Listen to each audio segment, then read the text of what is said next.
because all too often we are focused on just our own desires and where we want to go in the business and things of that nature. But I really appreciate the direction of the company where we take the time to find out what they want. And that's what's going to give us retention and longevity.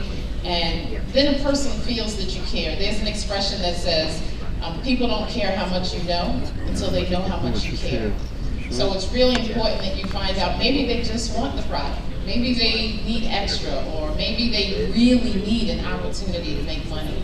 And if we tailor the conversation toward that, they'll be more receptive, but more importantly, we can't know that until we talk to them, find out who they are, what their story is, and then we can take Tahitian Noni in any direction to appeal to them. Very good. All right. Ken, go ahead. Then I've got a question for you, my friend. You know, you have to start planting a lot of seeds. A lot of seeds. If you want a little success, plant a few seeds. If you want a lot of success, you have to plant a lot of seeds. Because most seeds won't grow. But you have to be there ready to water the seeds, ready to cultivate, ready to educate, ready to update, and so forth. But I use the illustration. It's sort of like, we'll use an apple tree. In an apple, there's probably 20, 30 seeds. If you're going to plant apples, trees, you have to plant a lot. Maybe only one or two of those will grow. But I always ask the question to educate people and teach them network marketing. See, that's the biggest thing. They don't understand it. I'll ask them, how many trees are in a seed? How many trees are in a seed? They could be thousands and thousands. See, so you're just looking for a few seeds that'll grow and duplicate. And so you have to start teaching people something that they would understand logically. Let me add one thing. You mentioned the apple tree. The thing interesting about a fruit tree, it does not decide who picks the fruit. And the same with yourself. You don't decide yourself who you're going to share the opportunity with. Everybody is a prospect. And you let them decide if they want to pick the fruit or not. And that's what people need to remember. Wonderful, thank you. Cornelia, I have a question for you. As we talked a little now about personalizing the message and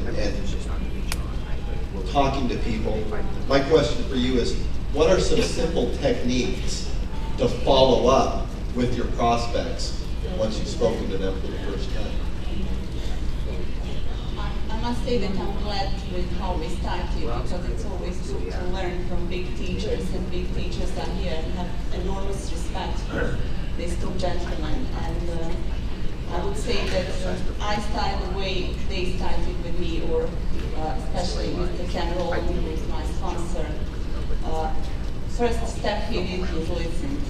So as Floyd said, and Valencia as well, if we listen, that is the best way to start. My second step is tell the story. I tell my story, and I'd like to say to people one simple advice. When you tell your story from your heart, don't worry about reaction. It doesn't matter anymore how people accept it. Do they like it? Do they want to join you or not? It is important just to give them information and to educate them.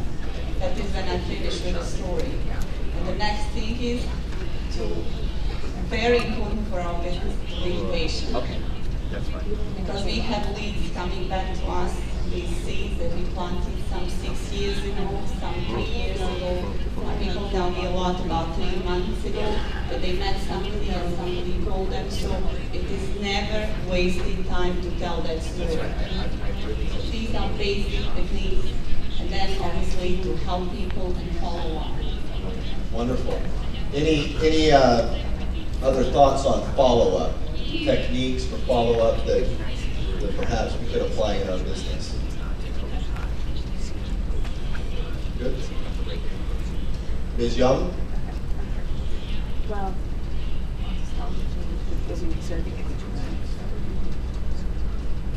针对跟进的话，其实最主要是经营者，我们通常会让他第一个想好，自己真的想改变吗？真的想要这个东西吗？真的想要成功吗？ it really is a question of what do you want to accomplish, what do you want to do, what do you want to become. 第二点呢，就是我们也不能帮他做，就他能够下决心。